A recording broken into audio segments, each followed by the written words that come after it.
Laida Dzūkijos verslas. Kelionės ir svajonės. Svajonės ir kelionės atrodytų vienas ir tas pats. Bet ar organizuoti kelionės iš tikrųjų yra svajonių darbas? Šiandien Dzūkijos veido laida Dzūkijos verslas, užeidama į svečius pas uždarą akcinę bendrovę Saultos kelionės ir jos įkūrėjas Ingrida ir Gintarė pabandys tą ir išsiaiškinti. Mes šią agentūrą žinome turbūt labiau kaip Vivatur vardu.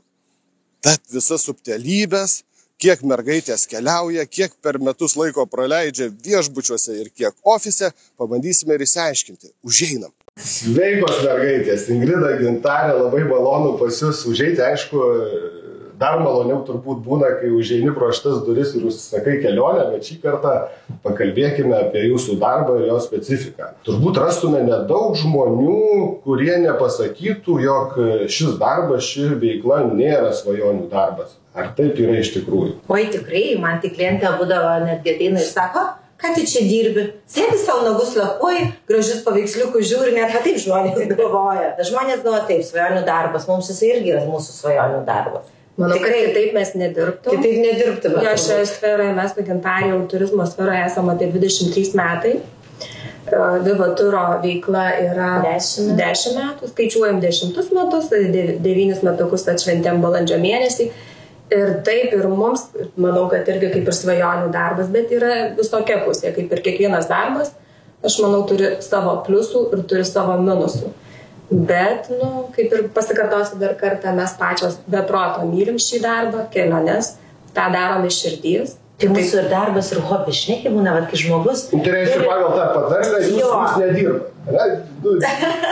Nes, jeigu darbas teikia malonumą, jeigu tai yra jūsų aistra, tai reiškia, jūs nedirbat. Ne, čia žinai, pagal kurią patarlę. Į darbą kaip į šventę. Tai va šitai. Arba sako, susirask mėgstamą darbą, tai tau nereiks dirbti. Taip. O kaip apibūdinti tą jūsų veiklą? Tai yra agentavimas, taip?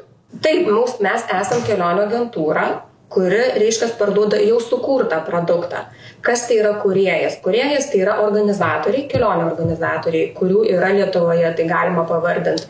Vieni iš didžiausių būtų Novaturas, Coral Travel, tas turas, Aneksai. Nauji dabar, Aneksai, Džainapai. Tai čia yra Lietuvos organizatoriai. Tai va, jie kuria produktą, o mes, kai kelionių agentūra, pardavinėjom jau sukurtą produktą.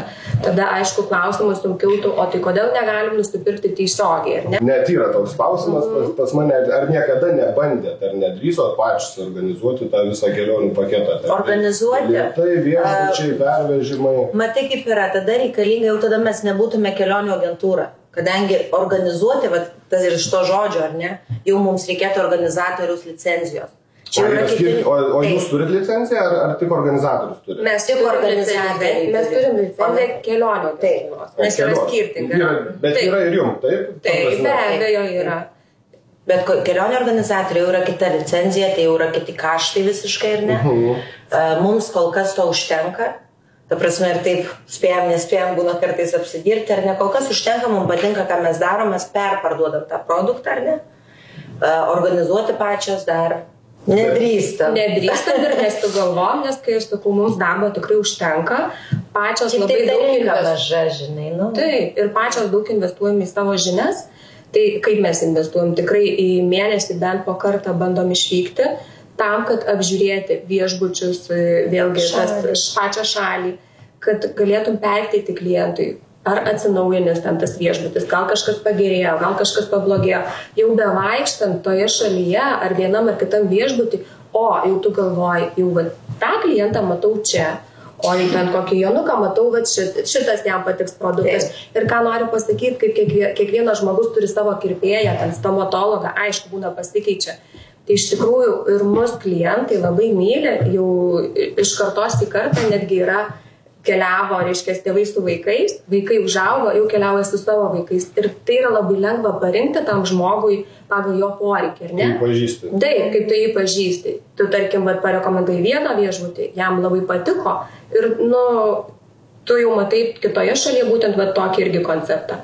Tai tas yra labai gerai. O kai žmogus pradeda blaškytis, tai vėlgi gaunasi, taip, būna pabėga klientai, vėl grįžta. Bet dažniausiai vis tiek mūsų agentūros klientai yra, žinai, tie lojalūs klientai, Jie yra, kurie nuolatiniai, jie keliauja kartomis, ar ne, kadangi jie vertina būtent mūsų šitą žinias, mūsų pačių keliavimą, mes labai daug investuojam į save.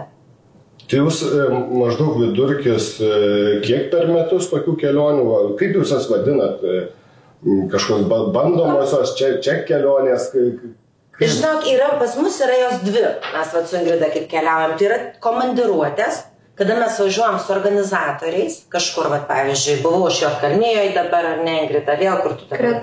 Kretoje. Tenai mus veža pats organizatorius, ar ne, ir mes tenai visus viešbučius tikrinam. Kaip pasakyti, mes vadiname tie inspektoriai viešbučių, mes žiūrim, žymimės, kuris geras, kuris suprastėjo, kuriam reikia renovacijos ir žmogui netiks, nes ten kambariai supelėje ir taip toliau, ko nėra internete, ko nėra paveiksliukus, ar ne, mes čia pamatom. Tai vadinamos tokios komandiruotės ir yra truputėlį kitas, kuriuos mes sukūrėm pačias tas kelionytas tokias, buvom dabar Kiprė, vykstam su kolektyvu, buvom Maltoje, tai truputėlį tos kitos tokios pažinimo, kur pačios išsinuomoja mašiną, pačios norim pažinti tam tikras šalis, ko galbūt organizatoriai, kur mūsų neišveža.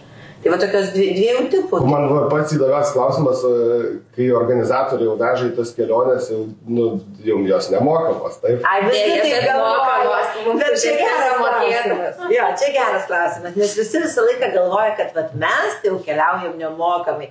Deja, mes mokam tiek už savo atostogas, tai gal truputėlį kitą kainą, ar ne, ir tiek už tas pačias komandiruotės. Jos yra mokamos. Bet kadangi mes tikrai daug parduodam, ar ne, tų kelionių, nes turim daug klientų, tai pas mus ten yra visai kitos lojalumo tos programos, mūsų būtent kelionių agentams. Bet mes mokame. Būna auksiniai agentai, deimantiniai agentai, aišku, už tai irgi yra tos kelionės, kurių vykstam nemokamai, tokias kelionės, nes per visą Lietuvą būna geriausi agentai ir taip toliau. Tai tikrai. Taip, ir mes esame. Daro mums šventę. Bet nėra taip, kad galite kas savaitę skraidyti. Dar žinokit, reikia ir dirbti, ir užsidirbti tam, kad skraidyti. Mes kartais būna vieną kitą sustabdom, jau per daug čia mes kelionių, viskas turėjom sėdėm, reikia padirbti. Bet gerai, o kaip jūs tarpusavy susitarė dabar, kuri keliaus ten ar stengiatės abidvi važiuoti į tas keliones? Ne, mes turim pasidarinti, žinai. Nebūna, kad aš važiuosiu. Ne, matai, mes važiuojam, mes svarbiausia mums yra tai, kad pats ofisas, tai yra mes abidvi, ar ne, būtume buvę, daleiskim, jinai senai jau buvo Kretoje, skundė, važiuok į Kretą, aš senai buvus Turkijoje, jo, aš važiuosiu į Turkiją, gerai, ir tiesiog taip, nes norim, kad abidvi žinotume, kadangi mes abidvi tarpusavį tai dalinamės tom žiniom. Mes esam kolegijos. Be abejo, informacija, jūs parduodate informaciją. Taip, jinai grįžom, mes atsisėdam, ar ten aš grįžtu, atsisėdam, aptariam visus niuansus, tas viešbutis jau toks ir toks, tiesiog už pasižymim, mes apsikeičiam tą informaciją. Tiesiog į ofisą parveži informaciją, vienais metais vienur, kitais kartu mes iškeliaujam, bet tai būna, kad ir kartu išvykstam, taip retai, bet į metus kartą pavyksta. O kaip atsirenkat tos kelionių paketų jau organizatorius, ar visų žiūrit pasiūlymus ir su visais stengiatės dirbti, ar geriau orientuojatės į vieną, į tuos ar kelis didelius, nes vėlgi turbūt kai parduodi vieno kažkurio tiekėjo kuo daugiau produktų, tuo didesnės nuolaidas gauna. Kaip jūsų tas požiūris į naujus, ar kaip sakė, dabar atėjo naujų žaidėjų? Jo, atėjo naujų žaidėjų. Matai, kaip yra. Kaip aš sakau, tas senas geras organizatorius, teisingai, jis yra senas geras organizatorius. Bet dabar yra mūsų Lietuvos rinka labai iš tikrųjų maža, ne? Organizatorių yra daug. Esmė ta, kad jie dabar labai pradėjo žaisti tom kainom. Jie turi tą pačią beveik pasiūlą, taip teisingai. Novatorius jis turi didžiausią šalių pasiūlą. Bet vis tiek, kainų ta konkurencija yra labai didelė. Ir pats tas klientų, žinai, mes negalim, aš negaliu, pavyzdžiui, pardavinėti Novaturo ar ne tam tikro viešbučio, kai aš žinau, kad kitas organizatorius, kad ir tas pats naujai atėjęs, jis pasiūlys keliais šimtais, kartais net randam 1000 eurų pigiau. Tai mes negalim savo intereso žiūrėti, ar ne, kad mums patinka tas organizatorius duoda daugiau premijos. Mes turim žiūrėti žmogaus intereso. Tai va čia yra pirmoje vietoje, kada jam parenkam tą kainą, nes kainų, kaip ir minėjau, konkurencija tikrai dabar yra labai didelė. Ir mes turim, tiesiog turim žiūrėti. Bet jūsų asmeninė nuomonė suformuota, labai daug žaidžia turbūt, taip. pasirenkat klientui, į kur vykti, į kurį viešbutį, į kurią šalį. Mūsų man taip. Iš esmės, kai jūs atvažiuojate ten į Turkiją, aš jeigu būčiau viešbučio tas savininkas, jau aš ten pas jūs taip su ta kavutė gėlytėm. Bet žinot, taip ir būna, jie labai pasitinka su gėlėm, geriausi kambariai, geriausi viešbučiai, bet vis tiek tu iš to atsirenki, kaip. Mes orientuojamės vis tiek į klientą, dėl ko norim, nes tai yra atostogos, kad jis būtų laimingas, patenkintas ir grįžęs dar paskleistų žinią kitiems žmonėms, ar ne? Tai ne dėl to, kad tu pardavėjai ir viskas, ir viso gero. Ir paskui tave gali atmėti. Mums to nereikia. Ne, mes vadovaujamės to principu, kad jau geriau gerai. Kad žmogus išeitų laimingas su šypsena ir jisai grįžtų laimingas su šypsena. O dabar lėktuvų vėlavimai ten, problemos pervežant iš į oro uostą, ne tą kambarį gavo, kažkokios problemos dėl maitinimo, dėl vietos. Čia nugula jau ant jūsų pečių, pretenzijos iš klientų gaunasi kaip jums, ar vis dėlto jau klientai sąmoningėja ir supranta, kad yra tokių faktorių, kurie nuo jūsų nepriklauso? Pasakysiu, man tai labai dalinai. Pavyzdžiui, nes skrydžių vėlavimai, kas yra susiję daugiau su organizatorių, tokia, kaip pasakyti, kaltė, net ne kaltė, visi lėktuvai vėluoja, mašinos genda, ne? Tai jau žmonės yra pripratę ir jau turi suvokimą, kad tikrai ne mes keliam lėktuvus, tikrai ne mūsų kažkur vėluoja. Bet, kaip tu ir minėjai, jeigu jau klientas nuvyksta į vietą, negauna atitinkamo kambario, jam kažkas tai yra negerai, jis turi kažkokių problemų, gal netitiko kažkokio lūkesčio, mano irgi nesenai klientus apgyvendino viename kambaryje 2 atskiras poras, viešbutis tiesiog davė vieną family kambarį. Ir suprantie, man skambina, sako, Gintarė, taigi sako, mes norim, sako, atskirai gyvensi vyru, sakau, tai jau tokias problemas tikrai sprendžia mes. Ne visos agentūros, bet dėl to mūsų tas klientas, supranti, yra lojalus. Ir aš vakar išleidau tokius savo klientėlius, kur jie pirmą kartą aplamai keliauja. Aš daviau savo messengerį jiems, kaip pavyzdys, ar ne? Ir sakau, rašykit man, skambinkit, kad tik jums būtų ramiau. Nerasit, nes matau, sėdi, jie bijo. Ir sakau, mes taip norim keliauti, bet mums taip neramu. O jeigu mes ten nerasim registratūros, supranti, net žmogui, mums tai atrodo tokie klausimai, o jiems tai natūraliai, žinai. Ir mes, tikrai, tokies jau problemytės mažas. Tikrai stengiamės padėti. Ingrida, kaip ten buvo, net atsinis to radiatorium, kur atnešė klientams. Viskas sutvarko. Šalta buvo kambarį. Iš tikrųjų, tai žmogus, aišku, yra gidai, kur atvykstant turistai gauna kontaktus. Tai pirmoji eilė jie turi kreiptis tik gidus. Ir gidai privalo kaip ir padėti. Būna visko, ne? Visur žmonės dirba, visur klysta, galbūt nesukomunikuoja. Tai vis tuomet mūsų klientai turi mūsų kontaktus, gali skambinti, gali rašyti, tada jau mes pajungiam per savo kanalus. Tada mes padėti ir išspręstų tą problemą. Tai tikrai 99% problemos būna išspręstos. Būna įvairių variantų. Skambina, kad šampano nėra, braškių nėra. Jau tada kartais, jeigu turim galimybę, paprašom į turgelį kokių braškių, žinai, toksai. Ar buvo jūsų gyvenime, kad jūs išvestų už kantrybės visų tais? Oi, aišku buvo, taip kiek. Bet susivaldo? Ar buvo, kad jau susivaldo? Dirbam su žmonėmis 23 metai, giliai pakvėpuojam ir toliau važiuojam. Tarp kitko, ar vakar, ar kada jūs čia apie tą kambarį, kad aš galvoju, kad šitaip nebūna. Spektaklis kažkoks atvažiuoja į Alytų, kur irgi į Palangą nuvažiavo viena pora susižadėt. Ir jiem įkėlė į tą kambarį, kur ten 20-metį, man atrodo, vestuvių irgi švenčia, nepažįstamas. Ir apie tai spektaklis. Jums jau beveik 10 metų. Aš, jei gerai atsimenu, kažkada buvo tų kelionių agentūrų, didelis baisulinis bumas, ne? Jau buvo prisikūrę. Ir Lietuvoje, ir Alytuje, o dabar aš kiek suprantu, tai jų tik keletas belikę. Tai kodėl jos nunyko ir kaip jums pavyko taip išgyventi ir užsitarnauti tokį vardą?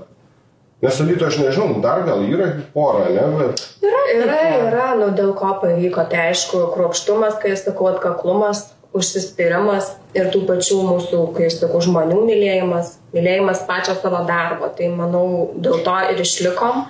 Aš tai galvoju, tai žinok, ir dėl tos investicijos į save, nes matai, kai mes pradėjom dirbti, apie mus vatalitų, žinai, kaip alitus juk nedidelis, ar ne, bet ir jo tas gandas, va tos tai viską žino.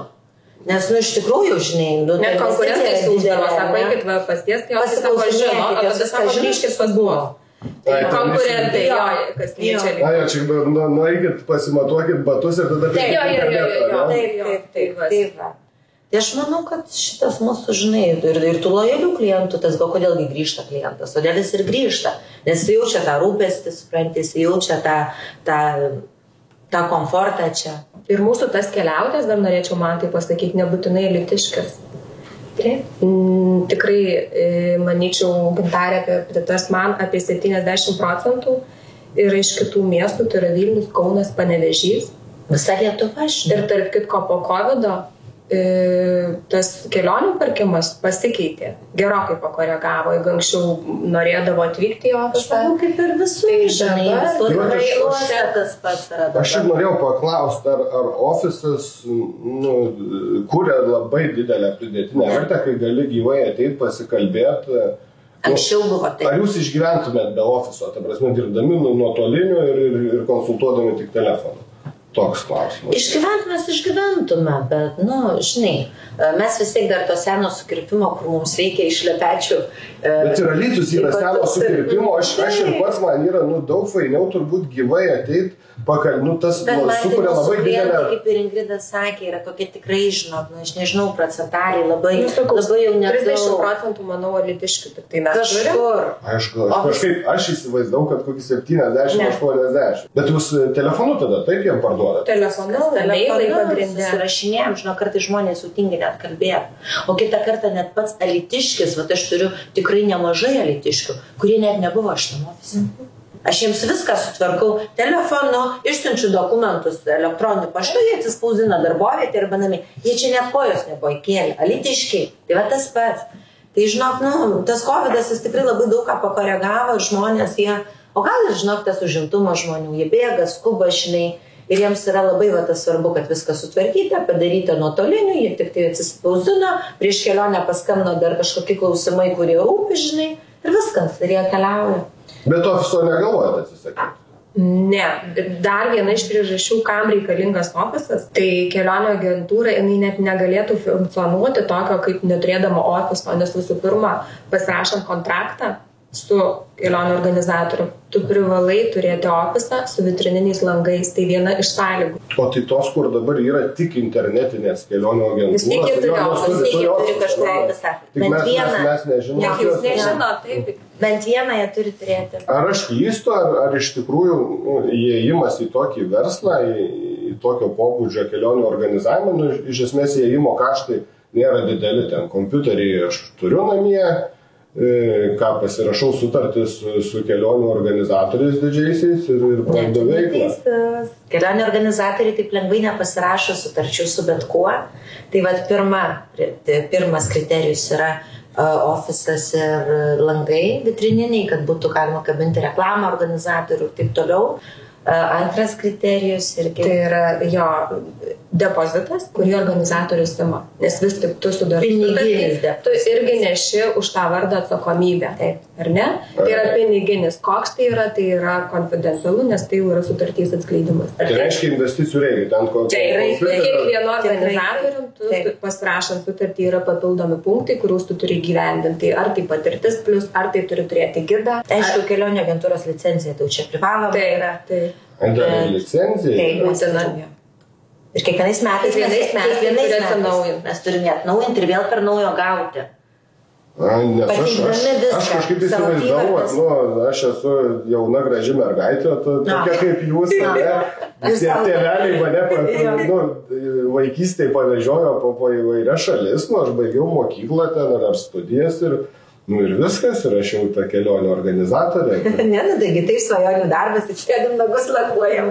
Reiškia, nėra viskas taip paprasta. Taip? Kaip jūs dėl tų bandomųjų kelionių į tas šalis, ar jūs renkatės jau iš to, kas yra, ką pateikia kelionių organizatoriai, ar pačios žinot, kur jums trūksta žinių ir tada Tada į juos kreipėtės, kad mums reikia ten ir ten. Jūs minėjot, kad jūs, kur reikia patys organizuojat, bet ar teikėt ir pasiūlymus, tas bendradarbiavimas su organizatoriais įmanomas toks? Kad va čia toj Kretoj ten ar Graikijoje seniai buvo, mums reikia ten kelionės į tą viešbutį.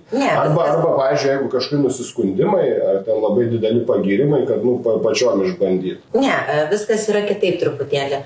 Kelionių organizatoriai, kadangi jau ir daug mes jų turim, ar ne, tai kiekvienas iš kelionių organizatorių į metus 2 kartus, jie būtent daro šitas informacinės kelionės, tai jie mums atsiunčia sąrašą su šalimis, tai pavyzdžiui, ar ne? Turkija, Kreta, Juodkalnyje, ten Italija, Maljorka, visas tas kryptis, kurias jie turi, supranti, jie mums atsiunčia tą sąrašą su datomis. Bet ta informacinė kelionė bus tada ir tada. Mes ingridėlę gaunam, atsisėdam savo, pasidarom kavytės, kur lekiam, kur reikia atnaujinti žinias, ar ne? Svarbiausia, tai kur reikia atnaujinti. Ir tada susidėliojam. Ir pagal ilgą laiką tai jau tikrai yra, kur buvę po 10 kartų toj šalyje. Nes reikia kartais pakartoti tas šalis jau. Taip, yra ir naujų viešbučių atsidaro, ne? Nes tas poilsis yra ir pažintinis, ir poilsinis. Daugiau mūsų turistai renkasi poilsinį poilsį. Taip. Tai mes į tai ir orientuojasi, mums turistai pasako, bepirkdami, ko mums reikia. Ir į tai orientuojamės. Ten tada reiškia, reikia pasitempti ir rinktis tais metais. Saulėtų kelionių direktorė yra Ingrida, taip? Taip. O kaip jūs nusprendėt, kaip abidvi pradėjot, kuri bus direktorė? Labai įdomiai. O kaip jūs pasidalinę kažkaip pareigas, ta už tą atsakinga, ta už tą, jūs abidvi už viską? Mes nusprendėm tik tiesiog ekspromptu. Nieko labai nesitarė kažkaip, nežinau, nesiginčinom niekada, jokio skirtumo, vis tiek abidvi kvepuojam tuo, ką darom, tai pačiai. Tai čia tos pareigos, kaip ir sakau, yra tik tai popieriuje. Mes esam visiškai absoliučiai partnerės. O kaip, net nežinau, kaip mes ten nusprendėme, Ingrida. Aš nežinau, kažkaip, tiesiog. Kažkaip to nesureikštume iš tikrųjų. Nes abidvi, aišku, šiek tiek esam pasidalinę mes tas pareigas, ar ne? Negali tai būti, nors kitą kartą, jeigu viena negali, kita padaro. Labai kažkaip abidvi, kada dirbam ofise, labai viena kitą jau jaučiam per tiek metų.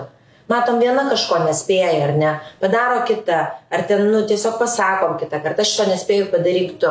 Mes kažkaip taip ir gyvenam, draugiškai. Jaučiam gal vieną kitą. Bet būnat, kad susipykstat dėl kažkokių darbinių reikalų? Žinok, mūsų labai panašus požiūris yra. Labai daug ką. Galbūt mes tikrai nebūtume tiek metų kartu. Kartais mes vieną kitą kažkaip, nežinau, net papildom. Matomai, jais kažkaip tai ryte, sugalvojau, reikia daryti ir tą. Žinai, sako, aš irgi tai pamaniau. Kažkaip kitą kartą net jauti, vienokį darbą atlikti ar kitokį, ar kad ir dėl tų kelionių, jau reikėtų kažką atnaujinti.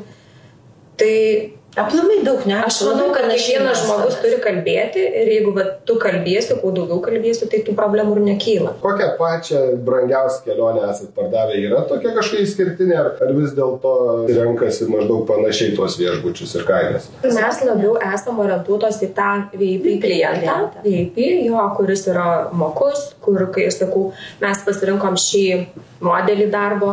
Vien dėl to, kad bet kokiu atveju tu mokėsi brangiau, kaip ir yra mašina. Mercedesas ir Žigulys, ar ne? Nusipirkęs Mercedesą, tu tikrai būsi labiau patenkintas, bet tai ir yra kaina.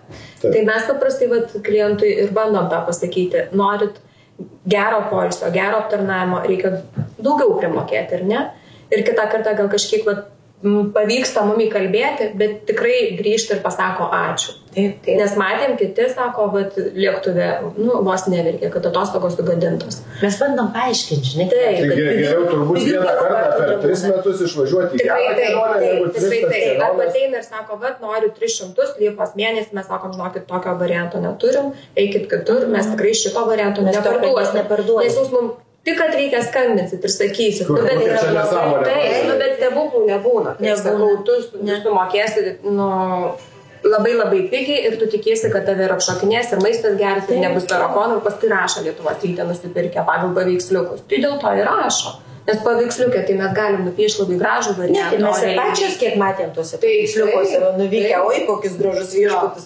O atvažiuoju, Jėzus, kaip gerai, kad aš čia nieko neišsiunčiau ir neišsiųsiu. Nes kas iš to, jis tai liks nepatenkintas, tada pasakys ten Petrui, Onutei ir Antanui, kad va man tai čia blogai, o dėl ko blogai. Nes, paskui. O grįžtant prie to klausimo, aš nežinau, kokia egzotinė kryptis. Sumos net negaliu žinoti vardant. Bet perka pas mus ir tas pačias egzotinės kelionės, ne tik ten Turkija, Kreta, ar ne? Tai tos jau tolimesnės tokios, kur gal po 10 000 eurų, ar ne? Net ir tas pas, tarp kitko, Turkijos viešbutis yra, kur už 10 000. Tai yra taip, yra, kur žmonės gali savo skirti už 10 000 savaitį su šeima. O yra, kur, kai sakau, tikrai neprastai yra ir už 4 000, ir už 3. Tai čia pagal kiekvieno žmogaus poreikį. O jum pačiom turit tokį susidarę įspūdį kažkokiai šalyje ar viešbutį, kur jau wow, kur galėtumėt pasakyti pats kokia nesu buvus? Taip. Tik kiekviena kelionė, žinau. Bet ne, vienas iš visų. Man tai vienas toks, kur... Aš tai negaliu išskirti, bet viena iš tokių įsimintiniausių gal kelionių, kai mes su Gintarė nusprendėme į Santorinį išvykti, ir šventė mano gimtadienį. Tai kitą kartą taip pasirodė, kad viešbutis brangus, gal ir nevertas tų pinigų, bet tai tu nuo ryto iki vakaro matai nuostabius vaizdus tūs. Į kalderą salą, galbūt tai buvo su savo džekuzį, su savo tais, tai vis tik atperkartu supranti, gal geriau dirbti daugiau, užsidirbti ir komfortaliai pailsėti, ar ne? Turbūt tai ir buvo tokia wow kelionė. Jo, labai. Vedat kažkokią įdomią statistiką, kiek jau šalių per visą jūsų darbo istoriją esate aplankę, ar ten kiek, pavyzdžiui, kilometrų lėktuvų nuskridę ten aplink žemę kartu. Ar tokio neturit? Ne. Iš pradžių bandžiau, bet paskui pasimečiau tam skaičiuje, nes tikrai ir egzotikos daug esam aplankę, ir kruizinių, ir po Karibus, ir Keniją, ir visur. Tikrai nemažai matę, jau yra kur kartojasi ir ne vieną kartą, ir ne du. Ne, tai labiau, kad kartojam, žinai, bet kartojam ne dėl to, bet kaip ir minėjau, kad pačios norim grįžti, nes aš tai irgi niekur nenorėčiau grįžti, todėl, kad yra labai daug naujų krypčių, ką norisi pamatyti, bet kaip ir minėjom, dėl klientų mes kartais privalom grįžti į tam tikras kryptis, kad būtent tuos viešbučius, kuriuos mes siūlom, kur jūsų poilsį, kur klientų poilsį, kad juos dar kartą tiesiog patikrinti, kaip jie atrodo, ar jie vis dar geri, ar kitą kartą vis dar blogiau atsinaujina ir wow, ateina visai kito. Kiek tiesos yra, kad kelionės reikia užsisakinėti, dabar jau kai šalt prieš metus vasaros sezonui, ar čia daugiau tokios tik legendos, ar pigiausiai galima gauti paskutinės, degančios minutės pasiūlyme, ar aplamai tas kainas iš esmės, kiekviena įmonė, kiekvienoje srity turbūt nori pardavimus susitikrinti kuo anksčiau, iš kuo anksčiau. Prieš metus jau, kad tu turėtum klientus už metų užsigavęs avansus ir taip toliau. Ar iš tikrųjų tas kainas reguliuoja pardavimai per metus, ar netgi ekonominė situacija, kur ten, pavyzdžiui, ekonomika krenta ir gali būti kainos prieš vasarą bus mažesnės negu net iš rudenio. 100%. Mes jau ir dabar vargstam su Grida 2 savaitę, nes turim išankstinius pardavimus kitiem metam, ar ne? Tai tų skaičiavimų ir tų užklausų pas mus tikrai labai daug. Ir mes lyginam kainas, juk mes 20 metų turizme. Mes kiekvieną kartą jas lyginam.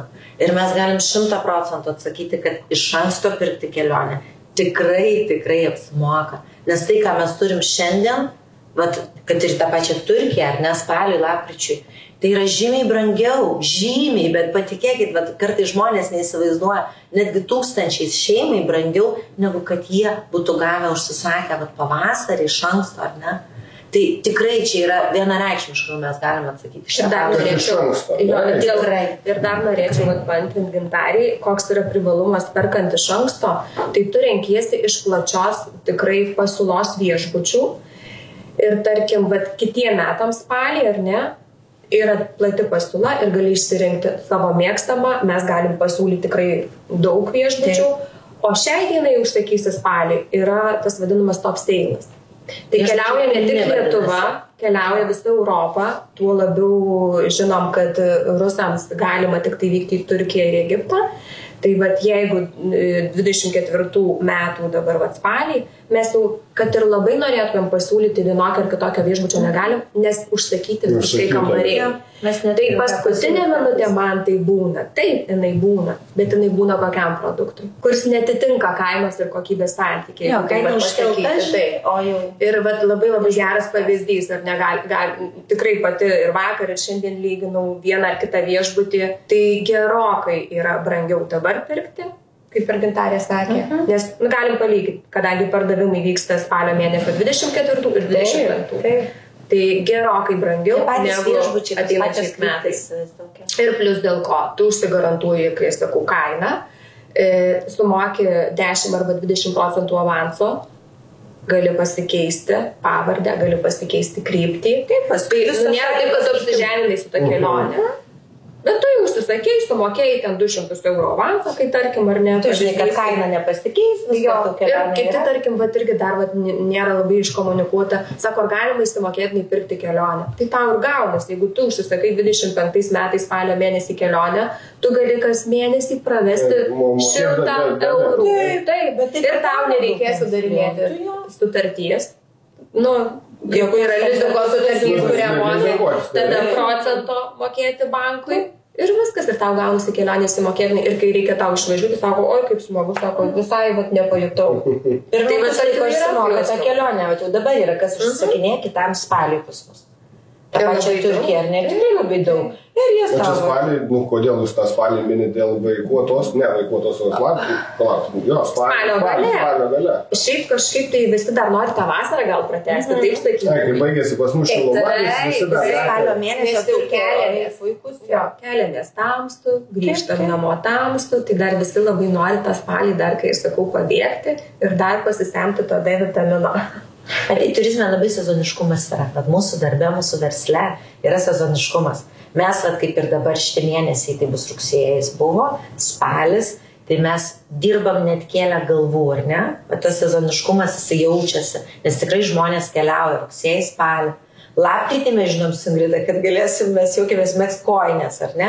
Bus ramiau tikrai. Nes rugsėjai, spalį ir keliauja ir užsisakinė turbūt vasarą. Taip, nes prasideda iš Taip, tas ir išleisti reikia.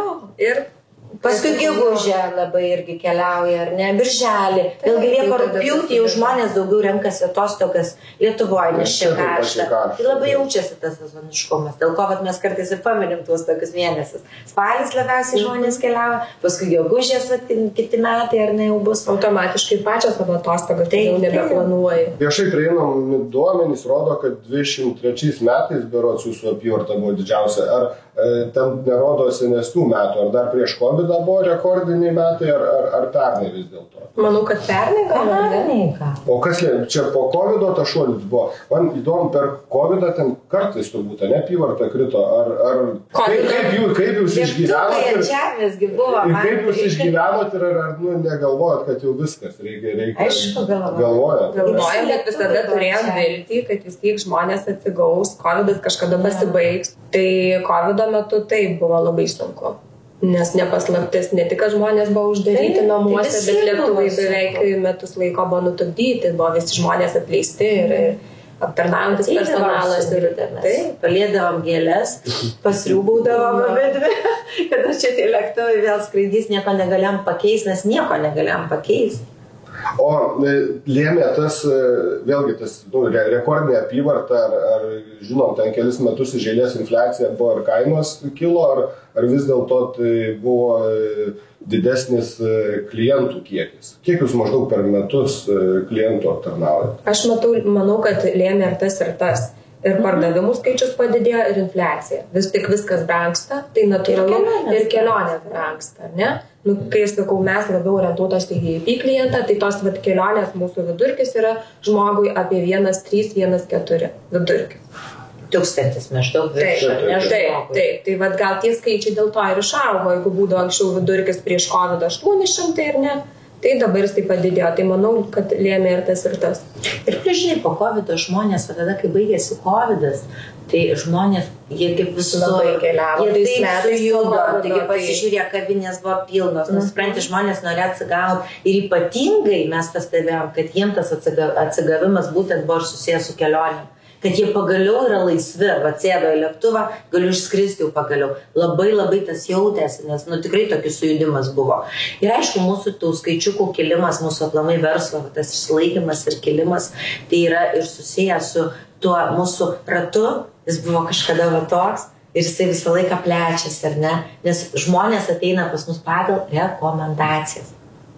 Pagrindė. Išskrido Marytė, jinai parekomendavo, kaip mes ir sakėme. Klasikinis modelis. Klasikinis modelis. Bet tai manyčiau, kad ir geriausias yra. Tai, kaip ir iš lūpų reklama. O kiek maždaug tai procentaliai, kai gaunat užklausas apie viešbučius, vis tiek labai daug darbo įdėta, ten atrenkat pasiūlymus, siunčiat.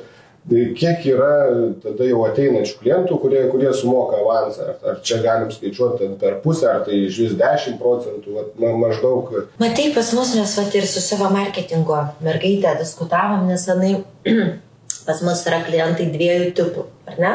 Tai yra tie mūsų nuolatiniai klientai, kurie praktiškai, jeigu taip procentaliai, kaip tu sakai, tai iš mūsų jau nuolatinių klientų 90% tikrai ateis nupirks arba neateis, o paskambins ir perves tą avansą ir nupirks keliones.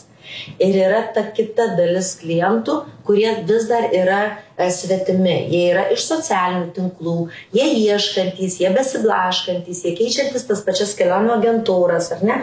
Mes turime ir tokių labai daug užklausų, kurie tiesiog mes nepažįstam to kliento, jis mums rašo. Tai iš tokių procentaliai nedaug. Nes matai, tokie klientai, jie nevertina kokybės, jie ieško kainos. Ir jie nusipirks ten, kuriems pasiūlys už tuos 300, tada grįžę be abejo, jie spjaudysis, bet jau jie bus iškeliavę nusipirkę. Tai yra labai 2 tipai tų klientų. Tai yra mūsų tie vipiniai klientai, kurie mus vertina, myli ir kreipiasi į mus dėl mūsų tos patirties ir tikrai žino, kad išskris ramių gerų atostogų ir parekomenduos, tas ratas plečiasi. Ir kaip ir minėjau, tie kiti klientai, kurie. Tai procentaliai mūsų išreikia 90, o tie žinot, kažkaip nelabai mes orientuojamės. Jūs atsakom, bet tiesiog, kad atsakyt, žinai, atsakom, aišku, yra nusiperka tas kelionės, bet. Tai pirmoje eilėje tai yra mūsų klientas, kuris pastovus, tai dėmesys yra jam, tai atsakai, apsidirbi, tada jau eini. O marketingui, naujų pritraukimui daug investuoja, daug skiriat laiko, ar vis dėlto šitų modelių per rekomendacijas pagrindinis yra jūsų naujų klientų pritraukimo modelis? Be abejo, kad skiriam. Turim skirti. Dabar irgi įkūrėm YouTube kanalą. Galim pasižiūrėti, kam įdomu, tai ten yra keletą kelionių. Vivaturas, Saulėtos kelionės, kaip vadinasi YouTube kanalas? Vivatur. Taip, įvestyti YouTube, tai ten yra keli filmukai, nes nesenai mums marketingas. Jo, turim nuostabę iš tikrųjų marketingo mergaitę, kuri atvažiuoja kartą į savaitę ir mus čia išjudina, iškrutina su idėjom, su viskuo. Nes žinai, kitą kartą mes jau šitiek metų sėdim ar ne šitam versle ir jau tokios pasidarom, tikrai tokias bandė. Atrodo, viską išbandė. Nėra idėjų, nėra tų minčių, tiesiog sėdim ir dirbam, nes tą darbą turim daug. Bet mūsų naujas vėjas, žinai, mus truputėlį įneša, tai tikrai investuojam į tą reklamą, į tą žinomumą, į tą marketingą, žinai, reikia. O dabar maržos. Ar jūsų versle jūs gaunat, tą įtakoja pelno maržą grinai apyvartos ir kuo didesnis pardavimas, ar pavyzdžiui atskiros šalys ar atskiri viešbučiai, jeigu parduodi kelionę į ten, yra didesnė marža, kur jūs skatintų, tarkim, rinktis, kaip pavyzdys, Turkija 10%, Graikija 5%, arba ten viešbutis vienas Misterio Mohamedo duoda 20%, kai visi duoda 10%. Yra tokių dalykų ar nėra? Nėra, mes tą mažą gaunam visą vienodą, mums nesvarbu. Nesvarbu, ar mes Turkiją daugiau parduosim, ar mes Kretą daugiau parduosim. Mums jokio skirtumo, ar netgi kurį viešbutį daugiau parduosim, mums jokio skirtumo. Mažai neįlus. Ne, tai čia labai toks klientui teisinga ta kainodara. Kai jūs nesat suinteresuotos kažkokiu išskirtiniu viešbučiu ar šalim. Bet vis tiek, žinok, mes paveikėm klientus. Mes mokam, jeigu klientas ir nori ten į Kretą kokią, žinai, prastą viešbutį mes... Ne, bet ta gerąją prasme. Bet vėlgi aš ir sakau, tai yra suformuota jūsų pasiūla, ne kažkokiais piniginiais, o be abejo, tai yra jūsų asmeninė patirtim. Ir tai dėl to pačius klientas yra, aš suprantu, kad jūsų ta asmeninė patirtis daug kartų pasiteisino ir visi dėl to gali rekomenduoti vienas kitam, nes ką jūs patarė, tas įsipildo ir tas pasiteisino. Ir ne tik asmeniniam mūsų patirtis, bet ir pačių klientų, nes vis tiek jie grįžta, mes pasiskambinam, pasiklausom, ar patiko, kaip ką. Tai ta surenkam ir šitas grįžtamas ryšys. Nedarbo reikalais papildomai randat, kada pakeliauti. Tai atostogaujam ir mes kartais.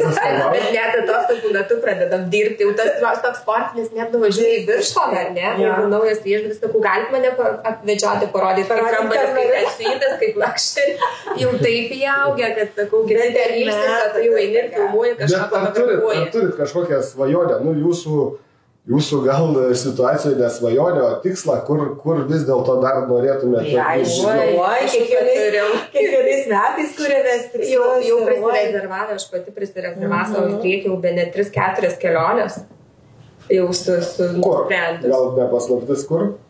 Šiek tiek ir yra paslaptis, nes bus staigmena žmogui, bet aišku, tai bus Egiptas porą kartų, tai bus Italija, Turkija.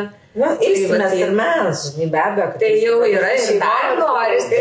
Prisilsit per darbą. Ne, tai matai, visi galvoja, kad mes per komandiruotės ilsimės. O, jaunai vėl ilsisi, žinai. O iš tikrųjų, tai mūsų komandiruočių metu mes praeinam apie 17-20 kilometrų.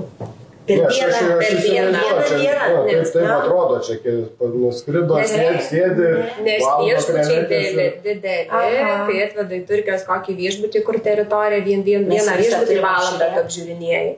Tai aišku, kai sakau, mes į socialinius tinklus dedam patį gražiausią rezultatą. Niekam neįdomu, bet išleidžiasi žmogus. Kraujuotų kojų, žinai, kokį puslėtų. Taigi nedėsim, bet tai... ilsimės, jo, ir mes. Man būčiau pamiršęs, kodėl Vivaturas, o ne, pavyzdžiui, kelionių agentūras ar tos kelionės, taip gražiai skamba lietuviškai. Todėl, kad Vivatur tai galbūt toks tai daugiau tarptautinis žodis, ar ne? Ir mes norėjom, kad būtų UAB Vivatur, bet tuo metu, kai įkūrinėjom įmonę, prieš tuos 9 metus, buvo negalima, nes turėjo būti žodynas. Paskui, kiek aš žinau, pakeitė tą įstatymą, tai tikrai kartais kyla klausimų, kodėl UAB Saulėtos kelionės. Tai pavadinimai pas mus. Taip, o Vivatur tai tiesiog, kadangi vis tiek dirbam ir su tarptautiniais, ar ne, sudarė sutartis ir taip toliau partneriais, tai jiems tiesiog būtų ištarti sunku Saulėtos kelionės, ar ne. Tai Vivaturis toks eina kaip tarptautinis mūsų prekinis ženklas. Ir vis tiek Viva kelionės. Nusivenčia, Viva kelionės, tai Viva kelionės, tai matai. Gerai, kai jūsų darbas yra, didžiausias turbūt daugelio žmonių hobis, ar randat laiko, ar turi dar kažkokių papildomų hobių? Gintarė, čia gal klausimas, nes Ingridai bus jau atskiras, nes žinau, kad turi. Tai aš manau, kad Ingrida ir papasakoja, nes žinok, aš tai tokių hobių ir tokių sugebėjimų tikrai neturiu. Bet grybaut gal...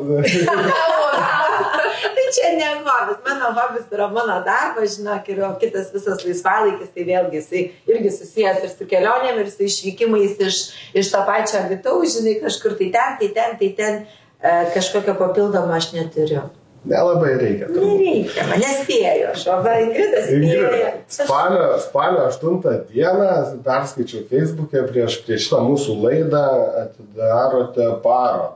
Kas tai per parodą? Taškas peros, tai pavadinimas. Taip, parodos pavadinimas tai yra taškas. Matom, nes aš mačiau šitą, nežinau, ne šitą paveiksliuką, tam anonse jau jūsų parodos, kas čia yra? Jo, kai sakau, man galbūt net ir pritruktų vieno gyvenimo dėl mano hobių, nes tikrai jų daug turiu, ir šokiai, ir dviračio minimas, ir sportas, ir viena iš tų veiklų taškavimas, prieš tai turėjau dar kitų hobių, vis mane kartais gyvenimas numeta į tą meną, kai labai pavargsti. Dailės mokyklą baigus? Deja, nebaigus dailės mokyklos, mano dukra baigus. Tai tas mano menas būtent COVID metu ir gimė. Nes iš tikrųjų Kelionių nebuvo, išeiti negali, sportuoti negali, esi uždarytas, o tikrai mes su Gintarė esam bendraujantys žmonės, tai kažkur tai reikėjo kažką tai veikti. Tuolab irgi gyvenime įvykę, tuo metu buvo ir asmeniniam lūžis, ir su mamos sveikata buvo blogai, pačios koja lūžus irgi buvau, kai sakau, patale paguldyta. Tai vat ir remiausi to meno nuo taškelio. Taškas prie taško. Iš karto pažiūrėjus, toks joga, nusiraminimas, kažkas į tą pusę. Taip, tai be taškuojant, tu kažkaip tiesiog vis tiek tas mintis reikia jas nuraminti. Aš dabar įsivaizduoju, kad jūs vis dėlto užsidegat žvakes, vilkalus įsijungiat muzikėlę ir taškuojat. Panašiai ir buvo, taip, muzikėlė raminanti, ten koks tai upelio čiurlenimas, kai dabar pamenu. Ir tiesiog, tu kai įninkiai tą 3-4 valandas, tu tuos taškelius dėlioji ir gaunas toks meno kūrinys. Tai dabar paroda kada atidarimas, kur ir kiek jinai truks? Parodos atidarimas spalio 8 dieną, 18 valandą, Alytaus miesto teatre. Dėl ko jinai gimė, kadangi tų paveikslų yra ne vienas ir ne du, tikrai jau turiu visą kolekciją. Tai savo kažkaip draugai pradėjo klausinėti, tai kur tuos tavo meno dirbinius galima pamatyti ir supratau, kad jau yra poreikis tą parodą atidaryti. Kviečiu jau ateinantį antradienį, paroda tarp kitko nemokama, kas negalės atvykti atidarimą, bus eksponuojama dar mėnesį laiko. Mėnesį laiko Alytaus miesto teatre. Tai visų renginių metu galima pamatyti valandą prieš ir valandą po ir kiek žinau, trečiadieniais būna tokia kaip atvirų durų diena, tai trečiadienį nuo ryto iki vakaro galima bus ją išvysti. O toliau turbūt važiuosim į kitus miestus, jau turiu pakvietimus. Tad ką, kviečiam Dzūkijos veido žiūrovus suskubti pamatyti per tą mėnesį parodą Ingridos, o norėdamas atsisveikinti su jumis, mergaitės, palinkėsiu kuo daugiau mums, Dzūkijos krašto gyventojai ir jums keliauti ir keliauti. Ačiū labai už pokalbį. Ačiū, Mantai.